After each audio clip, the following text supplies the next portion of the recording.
Welcome to another class in Basic Concepts in Gene Expression.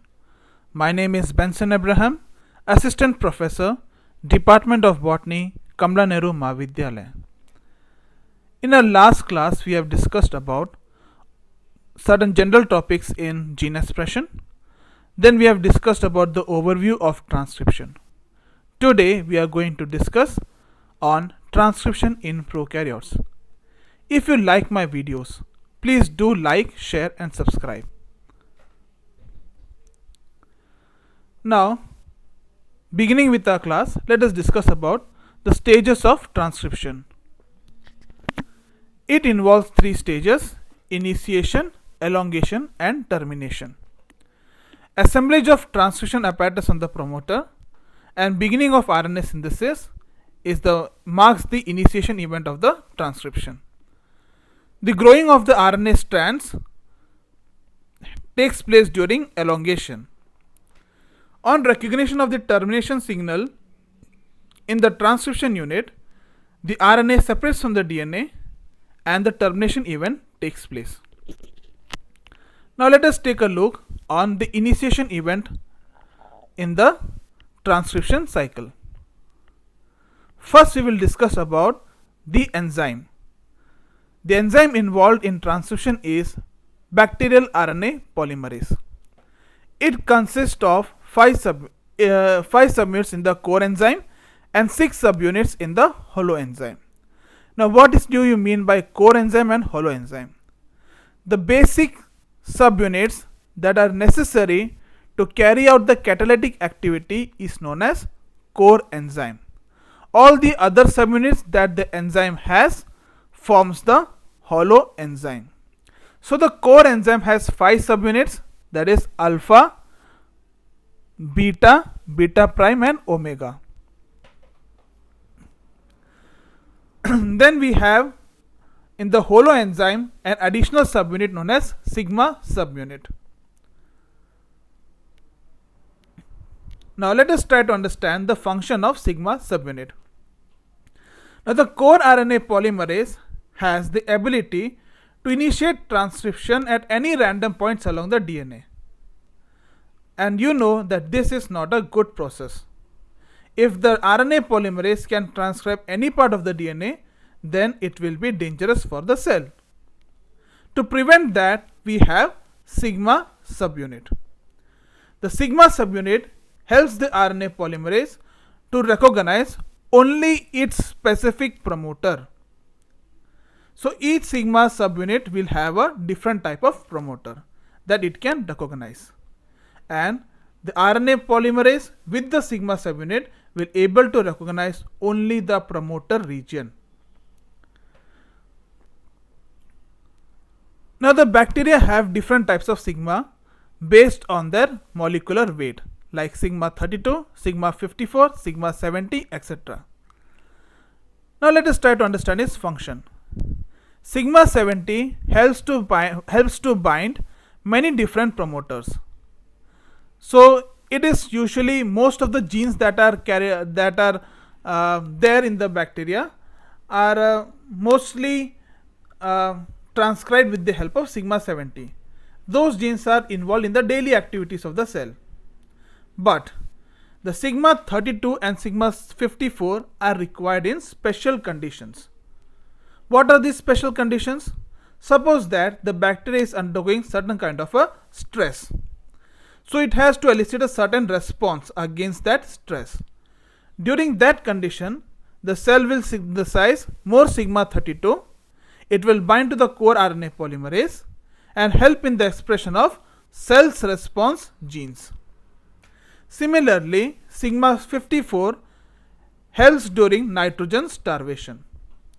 So you know that most of the DNA bases are made up of nitrogen, and if nitrogen is less in the bacteria or in the surrounding, so there is possibility that if it decides to divide, then during replication it may not be able to complete the entire replication because there will be shortage of the bases.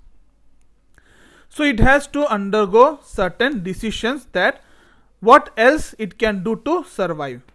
So in that condition, sigma 54 will come into play and help the cell to decide what to do further. Now let us take a look on bacterial promoters. So we have discussed that RNA polymerase will be able to bind only to the promoters when it is bound to a sigma subunit. Now let us try to understand the structure of promoter. These promoters are examples of sigma 70 promoters, and all the discussions that we are going to do is about sigma 70 promoters.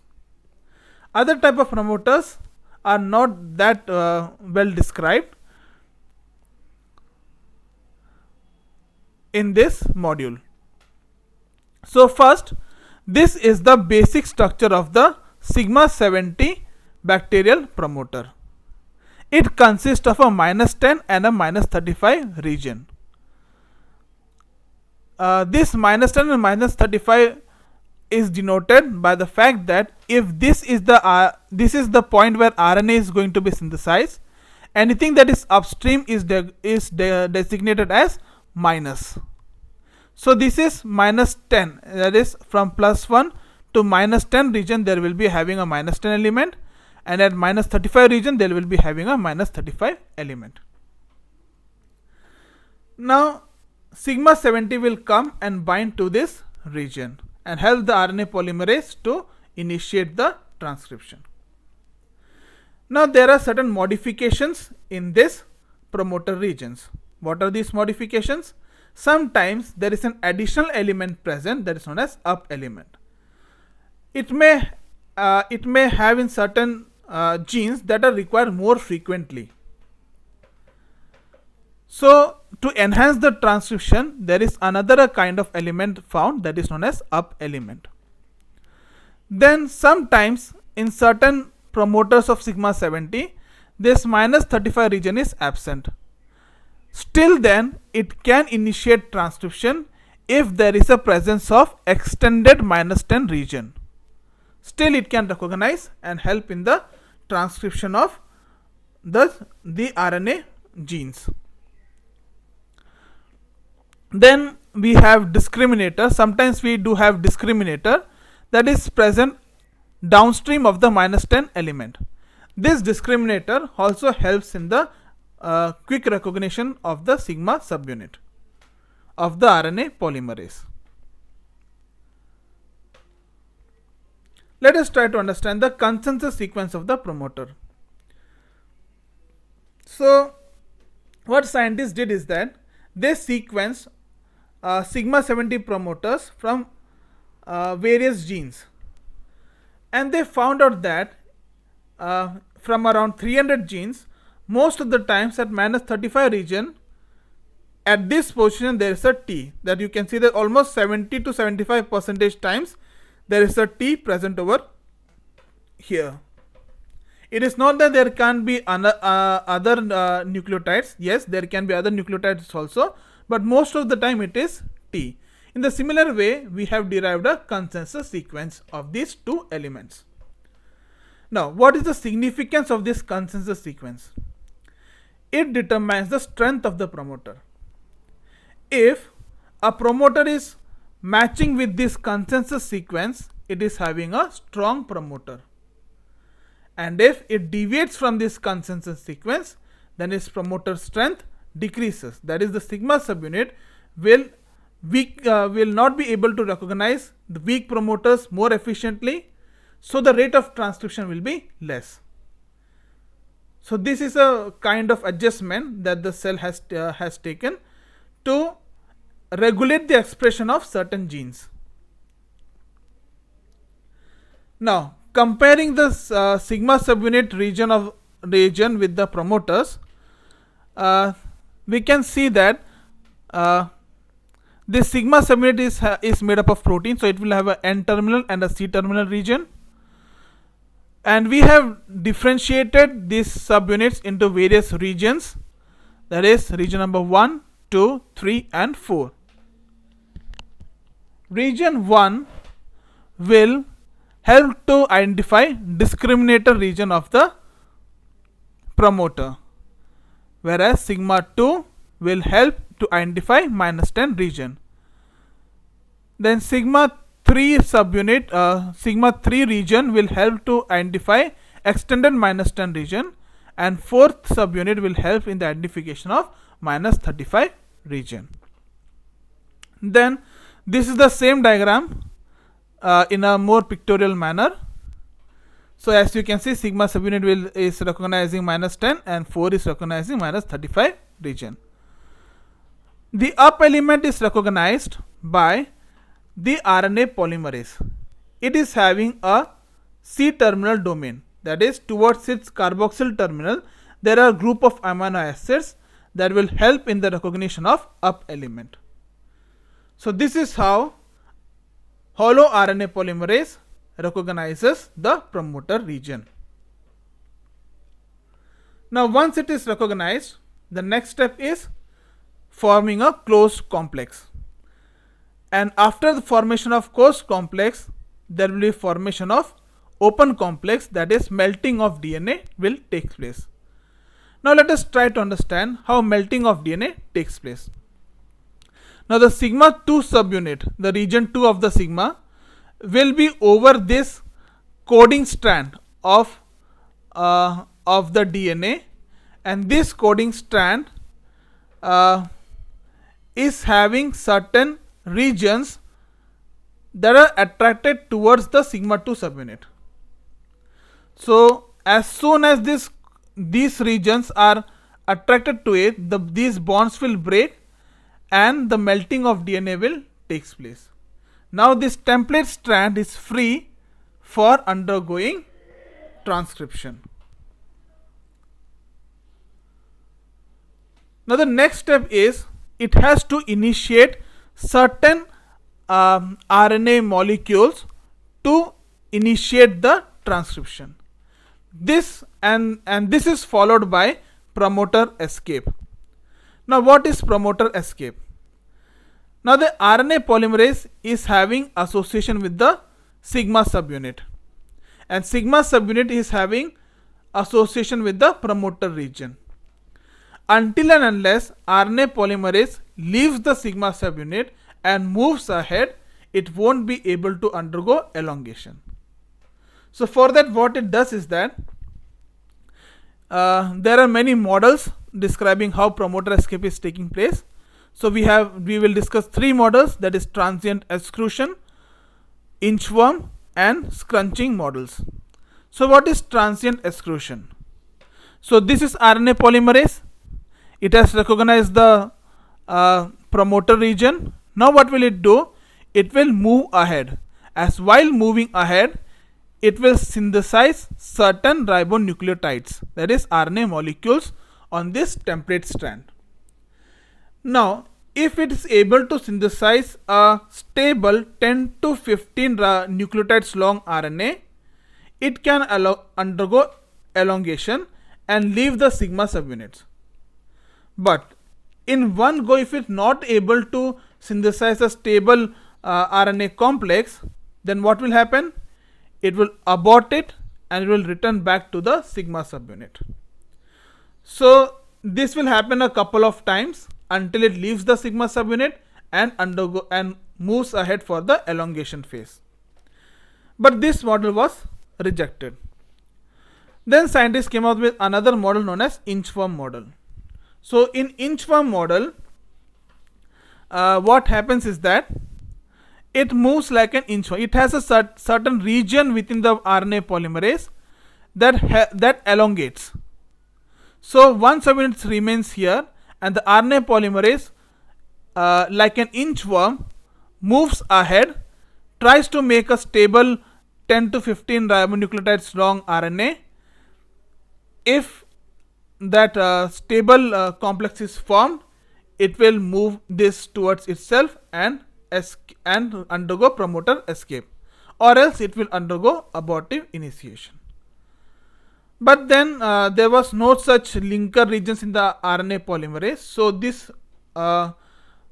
this model was also rejected. Then we come up with the third model, that is scrunching. In scrunching, what happens is that RNA polymerase remains where it is.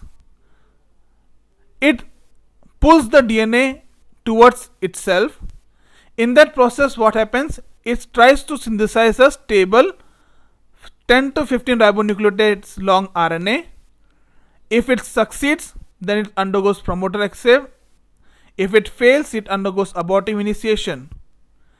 So, if it is able to synthesize a stable complex here, what will happen? There is a loop formation taking place inside the RNA polymerase, and because of this loop formation, it will allow certain kind of conformational change in the RNA, and that will help to get rid of sigma subunit and move ahead. So this model was widely accepted. Then we move on to the next phase, that is elongation. Now, important events that are taking place during elongation is that opening of the double stranded DNA towards the catalytic cleft. So the first thing is that is going to take place is that as RNA will move ahead, it will try to open DNA that is coming towards it. Okay, and what will happen? The strands will separate and follow respective channels. The coding strand will go towards the coding strand channel, and the template strand will go towards the template strand channel in the RNA polymerase.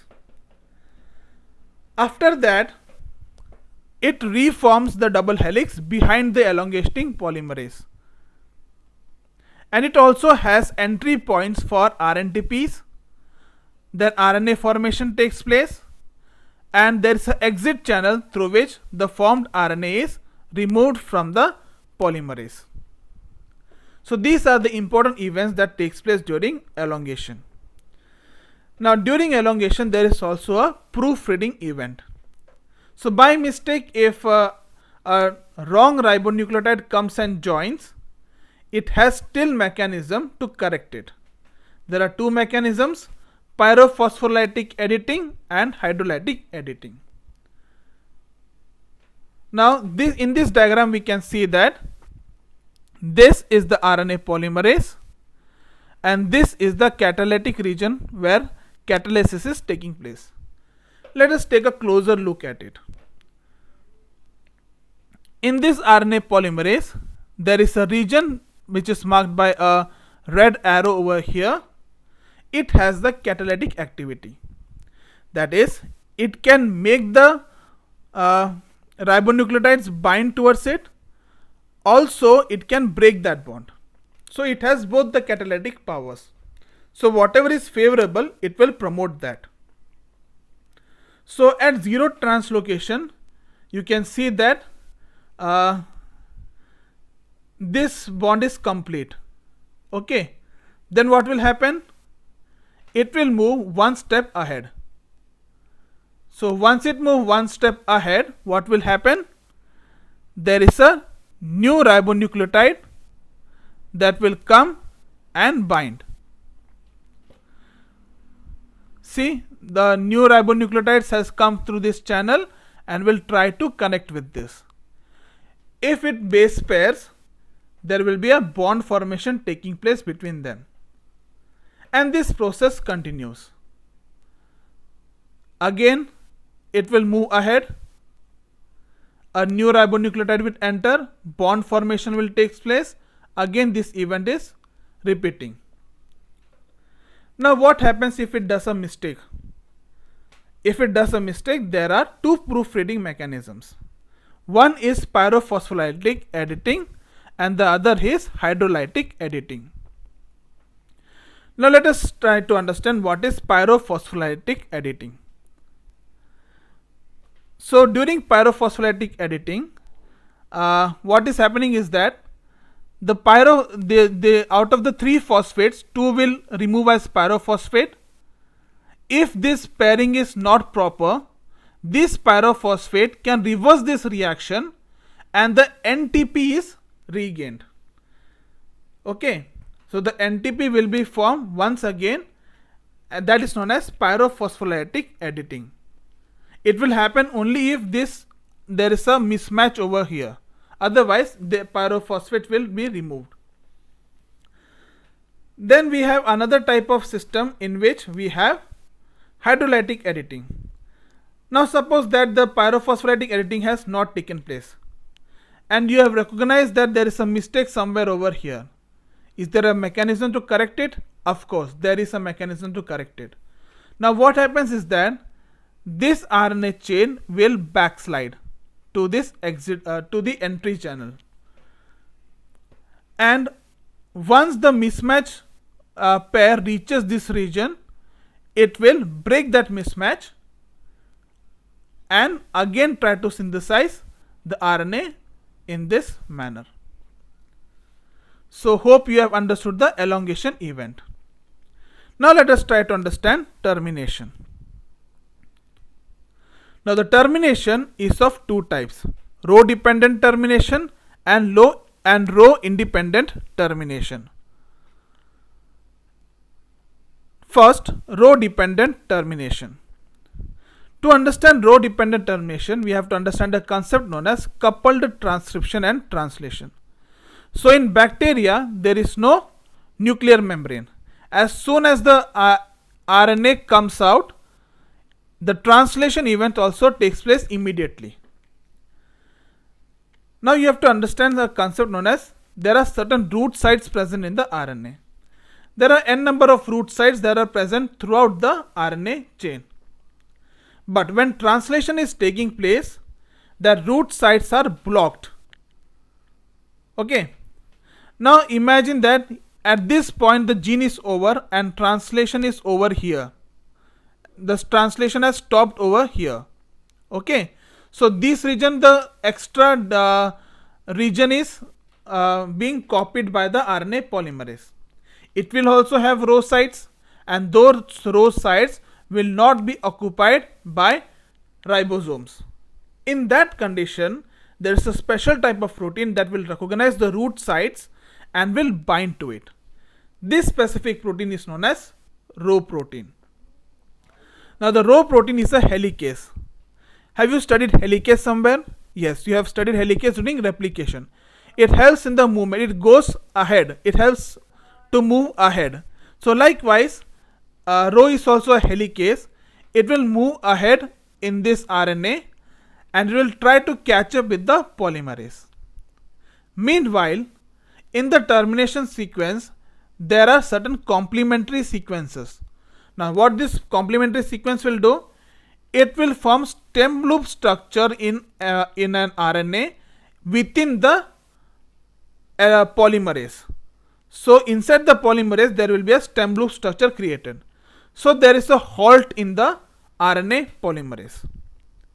These row proteins is migrating towards the RNA polymerase, and this RNA polymerase has somehow stalled. What will happen?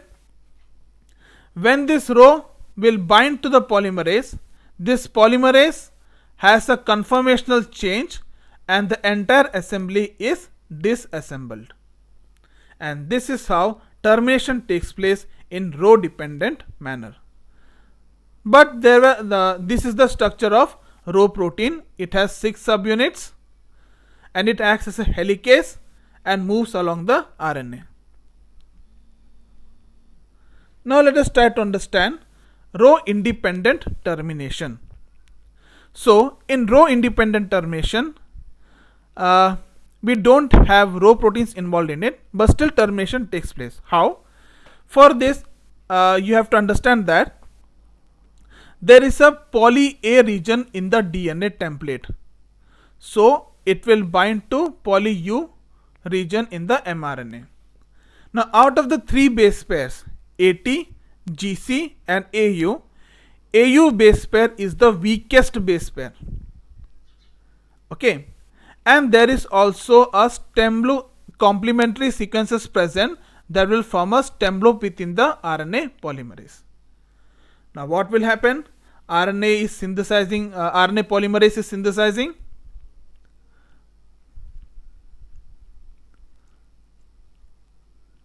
The RNA polymerase is synthesizing RNA, and at the same time a stem loop structure is formed followed by weakest base pair. So this structure will help in the disassembly of the RNA polymerase and the whole thing will be separated. So this is how row independent termination takes place. Hope you have understood this topic. If you like it, don't forget to like, subscribe and share. In our next class, we will discuss transcription in eukaryotes.